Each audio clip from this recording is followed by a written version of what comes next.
कर्माबाई की खिचड़ी की कहानी। Lord Krishna stories in Hindi. ये कहानी है भगवान कृष्ण की प्रिय भक्त कर्माबाई की। कर्माबाई बचपन से ही अपने पिता जीवनराम को कृष्ण भगवान की पूजा करते हुए देखती थी। वो कभी भी कृष्ण भगवान भोग लगाए बिना भोजन ग्रहण नहीं करते थे। जब कर्माबाई 13 साल की थी, तब एक दिन जीवनराम को तीर्थ पुष्कर स्नान के लिए जाने की इच्छा हुई।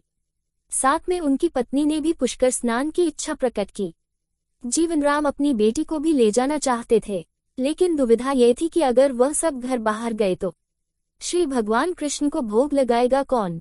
तब जीवनराम ने इस नित्यकर्म की जिम्मेदारी कर्माबाई को सौंपी और कहा कि देखो बेटी कर्मा, सुबह भगवान कृष्ण को भोग लगाने के पश्चात ही तुम भोजन ग्रहण करना।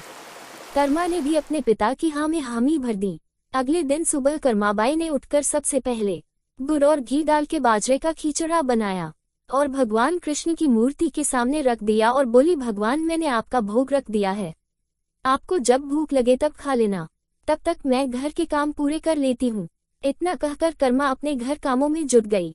काम करते करते बीच बीच में आकार देखने पर जब कर्मा को ज्ञात हुआ कि भगवान ने अभी तक खिचड़ा नहीं खाया है, तब उसे संदेह हुआ कि शायद खिचड़ी में घी और गुड़ कम है, इसलिए भगवान कृष्ण भोजन ग्रहण नहीं कर रहे हैं।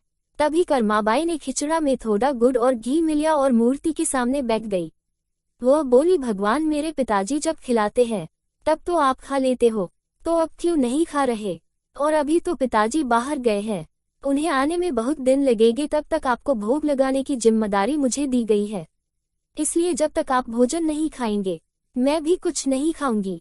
इस तरह जिद पर अटी नन्ही कर्मा की प्यारी बातों से कृष्ण भगवान का सिंहासन डोल गया और फिर मूर्ति में से आवाज आई, बेटी कर्मा तुमने पर्दा तो किया ही नहीं, तो मैं भोजन कैसे ग्रहण करूं? तब कर्माबाई ने मूर्ति के आगे अपनी चुनरी का पर्दा किया और कुछ ही समय में कृष्ण मूर्ति के सामने रखी खिचड़ी की थाली खाली हो गई।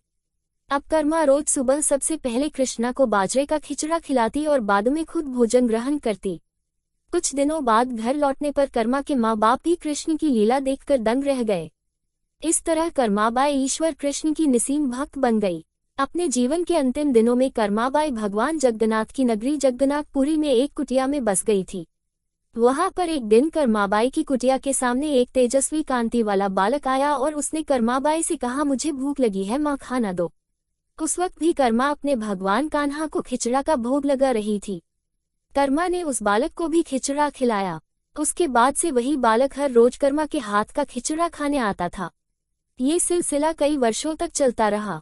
वह बालक कोई और नहीं, स्वयं जगन्नाथ भगवान थे, क्योंकि जिस दिन कर्माबाई देहांत हो गया उस दिन जगन्नाथ भगवान की मूर्ति की आंखों से आंसू बह रहे थे और उसी रात मंदिर के पुजारी के स्वप्न में जगन्नाथ भगवान आए और अपने दुखी होने का करना बताया कि उनकी परम प्रिय भक्त कर्माबाई गोलोक सिधार गई है। मैं रोज सुबह उसके हाथ की खिचड़ी खाता था, अब मुझे खिचड़ी कौन खिलाएगा? अगले दिन से मंदिर के पुजारियों ने निर्णय लिया, भगवान को रोज बाजरे के खिचड़ा को भोग लगेगा और उस भोग का नाम दिया गया कर्माबाई की खिचड़ी।